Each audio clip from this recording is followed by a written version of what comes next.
Merhabalar kıymetli izleyicilerim ve takipçilerim. Binnur'un Mutfağı kanalıma ve mutfağıma hoş geldiniz. Bugün sizler için değişik bir yöntemle gözleme tarifi hazırladım.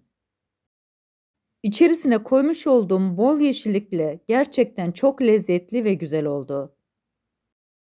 Üstelik yapımı da oldukça kolay. Tarifime başlamadan önce kimin nereden izlediğini bana yorumlardan yazarsanız değerli takipçilerimin nereden izlediğini öğrenmiş olurum.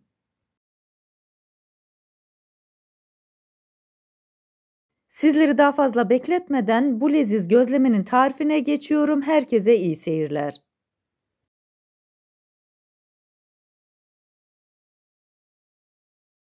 Gözlememizin ilk olarak hamurunu hazırlayacağız. Bunun için yoğurma kabının içerisine 5 su bardağı unu koydum. Spatula yardımıyla unun ortasını açıyorum. İçerisine 1 tatlı kaşığı tuz, 1 yemek kaşığı mayayı ekliyorum. Çok hafif unla birlikte malzemeleri karıştırıyorum. 2 su bardağı ılık sütü yavaş yavaş ekliyorum.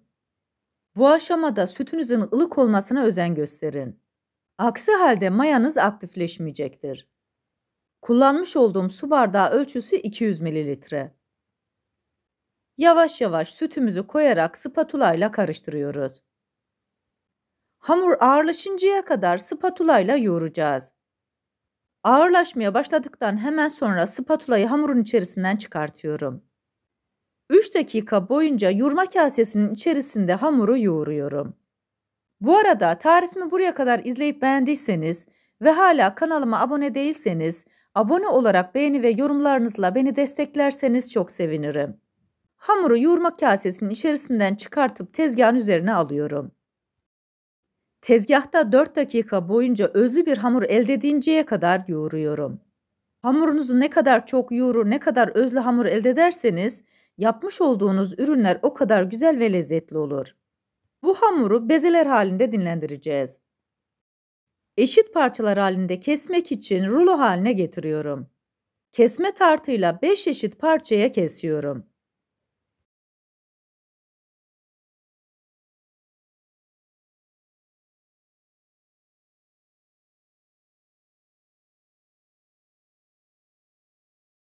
Hamur parçalarını beze haline getiriyorum.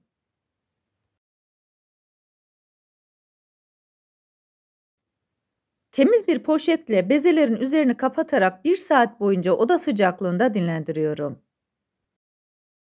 1 saatin sonunda artık gözlemelerimizi hazırlamaya başlayabiliriz. Bütün bezeleri kenara alıyorum. Tezgahın üzerinde sadece bir tane beze bırakıyorum.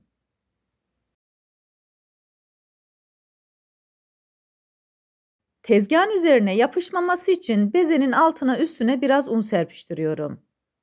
Daha sonra elimle biraz büyütüyorum. Oklava yardımıyla açabildiğim kadar ince olacak şekilde açıyorum.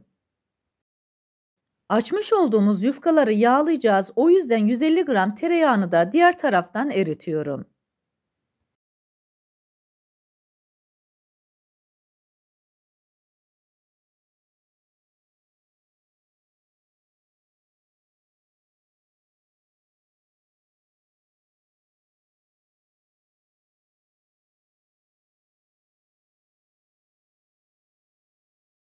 Hamuru yeteri kadar büyüklükte açtık.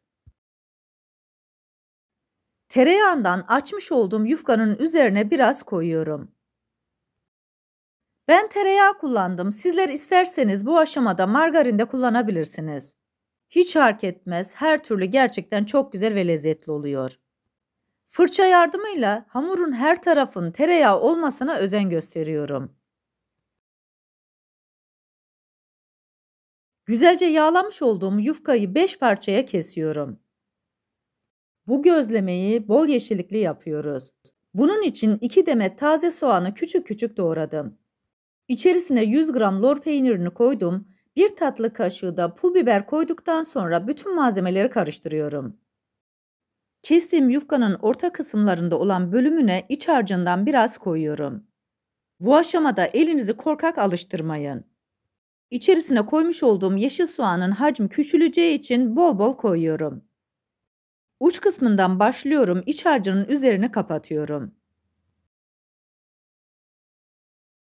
Daha sonra katlayarak başa kadar gidiyorum.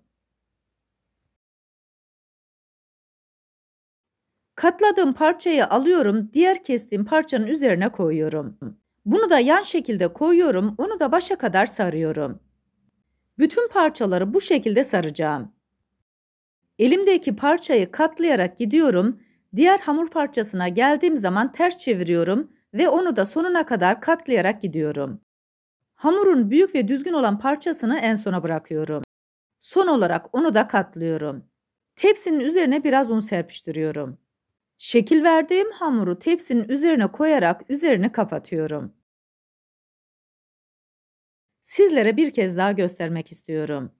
Bol yeşillikli iç harcından parçanın bir tanesine koyuyorum. Daha sonra kare olacak şekilde katlayarak uç kısma doğru gidiyorum. Diğer parçalara geçmeden önce ters çeviriyorum. Aynı şekilde sonuna kadar bütün hamuru katlıyorum. Bu aşamada hamuru uzatarak katlamaya özen gösterin.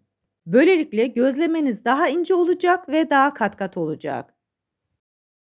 Bu arada tarifimi buraya kadar izleyip beğendiyseniz sosyal medya hesaplarınızdan arkadaşlarınızla paylaşarak bana destek olursanız çok sevinirim.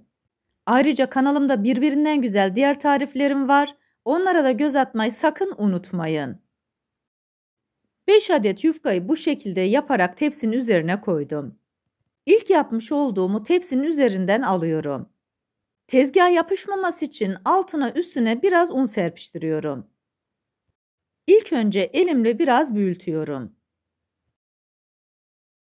Daha sonra oklava yardımıyla tavanın büyüklüğüne gelinceye kadar açıyorum. Bu aşamada çok ince olmasına gerek yok. Videoda görmüş olduğunuz kalınlıkta yapmanız yeterli. Yapmış olduğum bu malzemelerle 5 tane gözleme elde ediyoruz. Tarifimde kullanmış olduğum bütün malzemeleri videomun altındaki açıklama kısmında ölçüleriyle birlikte paylaşıyor olacağım. İsterseniz oradan da bakıp faydalanabilirsiniz. Gözlemelerinizin hepsini açtıktan sonra pişirebilirsiniz. Ya da birer birer piştikten sonra da açma işlemini gerçekleştirebilirsiniz. Hangi işlem sizin için kolayınıza geliyorsa o şekilde yapın. Ben bütün gözlemeleri açtıktan sonra pişirdim.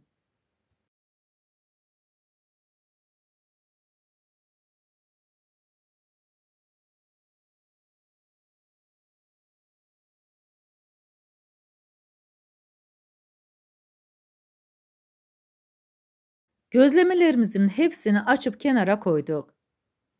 Tavamızı da ocağımıza koyduk, ısındı. Eritmiş olduğum tereyağından fırça yardımıyla tavanın taban kısmını yağlıyorum.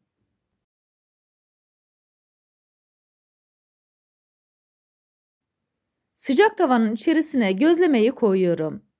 Ocağımızın altı kesinlikle orta ateşte olacak. Çok yüksek ateşte pişirirseniz dışı yanar, içi pişmez. Tavanın taban kısmını yağlamıştık. Gözlemenin üst tarafını da tereyağıyla yağlıyorum. Böylelikle daha güzel kızartmış olacağız.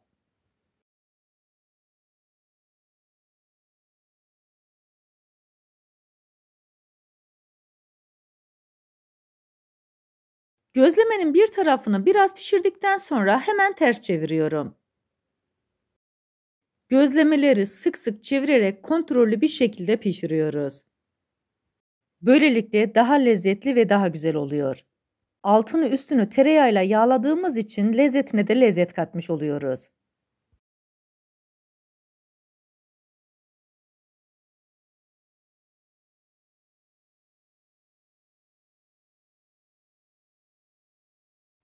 Birinci gözlememizi pişirdik, tavadan alıyoruz.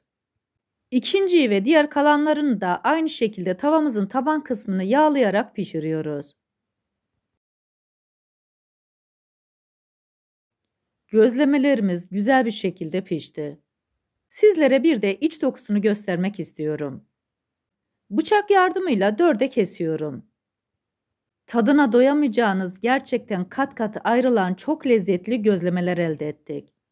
Tarifimdeki tüm püf noktaları detaylı bir şekilde sizlere anlatmaya çalıştım. Ancak yine de aklınıza takılan bir kısım olursa bana yorumlardan yazabilirsiniz. Oradan da elimden geldiğince sizlere dönmeye çalışırım. Kat kat ayrılan, yapımı oldukça kolay olan gözlemeyi yapıp deneyecek olan herkese şimdiden afiyet olsun. Bir tarifimizin daha sonuna geldik. Videomu izlediğiniz için teşekkür ederim. Bana destek olmak için tarifimi beğendiyseniz beğenmeyi, abone değilseniz abone olmayı, yeni tariflerimi izlemek için bildirim zilini açmayı, tariflerimi sevdiklerinizle paylaşmayı unutmayın. Her şeyin gönlünüzce olması dileğiyle, hoşça kalın, afiyetle kalın, Allah'a emanet olun.